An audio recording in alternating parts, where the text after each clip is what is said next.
Good evening, folks. Welcome to Wizards Outlook. We got Raymond Lyons here tonight. I'm Wilson Turpin Jr. Washington on the first part of a 5-game road trip.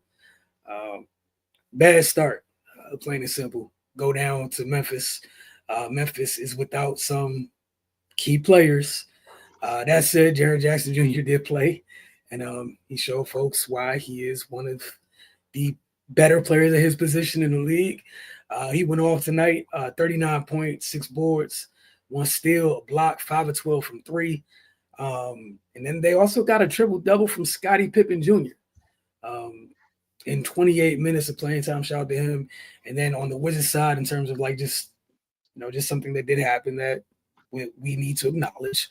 But Carrington became the youngest Wizards player to record a double double.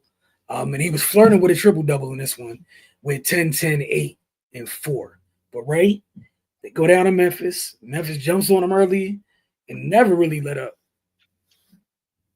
Yeah, I think this was the first like flush it game of the season. Um, it's really nothing positive to point to that happened tonight. They started the game disjointed, a lot of turnovers, and Memphis capitalized. By the first half was turnover heavy. By the time they course corrected, it was too late. The game was out of control.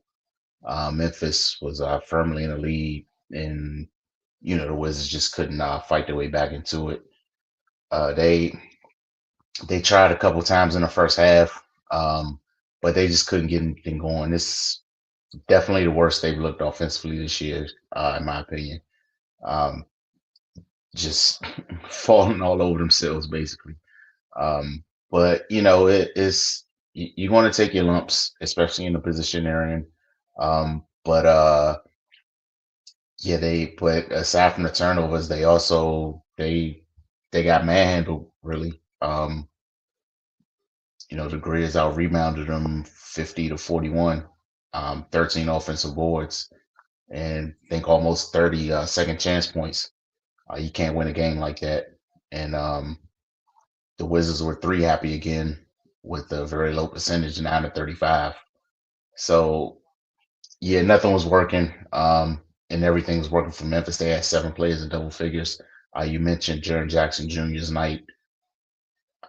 I don't understand why they didn't understand that he was going to drive left. Like that was his plan. He never had to go to plan B, and it led to 39 points. So you live and you learn. Yeah, they got to bounce back and bounce back quickly. They got I believe they got Orlando coming up next. And even without Paolo, they're still playing pretty well. So yeah, they just go ahead and flush this one. Focus on the next game. This isn't typical of how they've been playing. So, I'm not too worried, but yeah, this was a bad showing tonight. Yeah, I think you described it perfectly. It's the first flush it game of the season. As you said, we know what to expect. They made it clear. That said, you're never ready for the first flush it game of the season.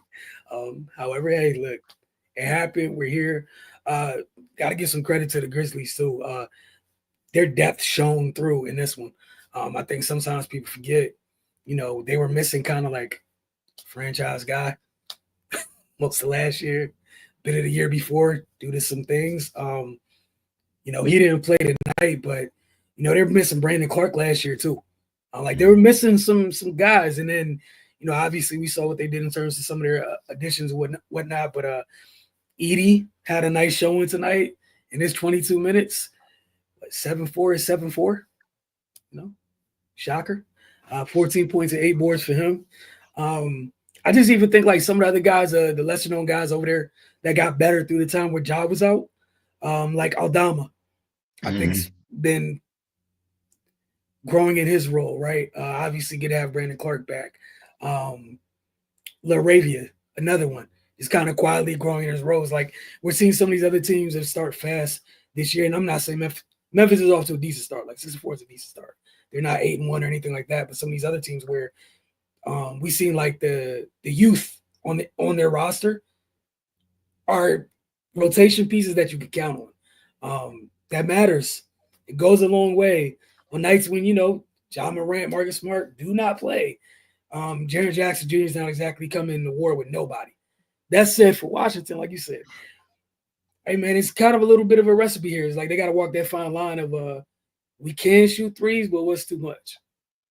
And it gets them in trouble.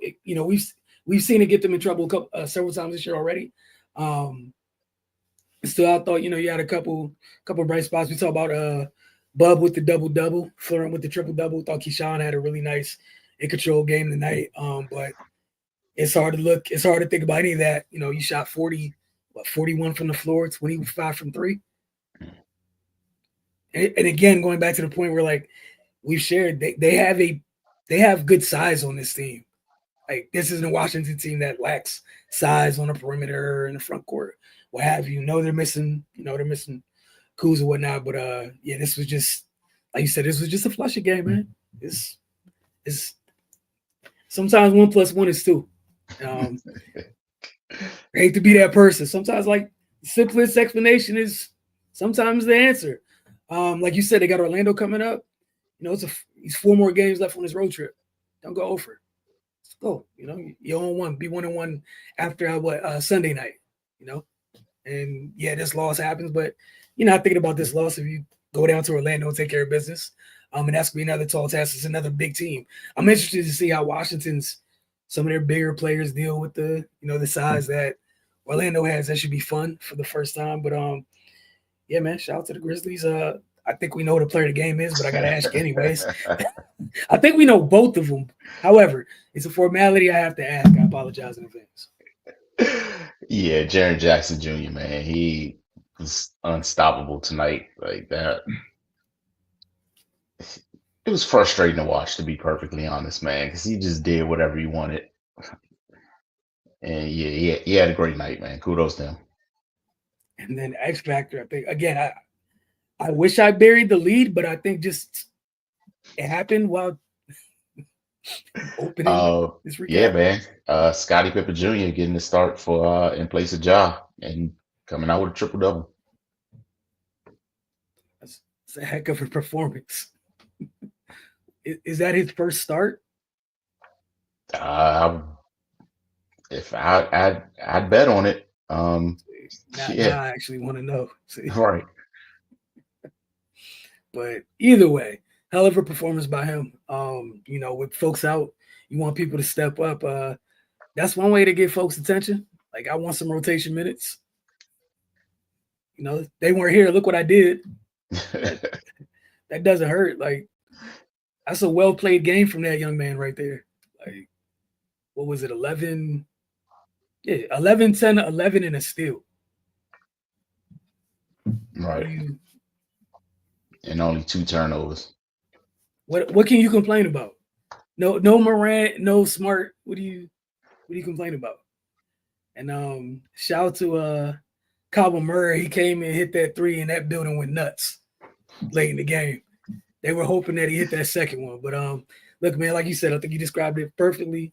First flushing game of the year is what it is. We'll check in with Washington Sunday night when they take on Orlando. And have a fun Saturday. We'll see you guys on Sunday.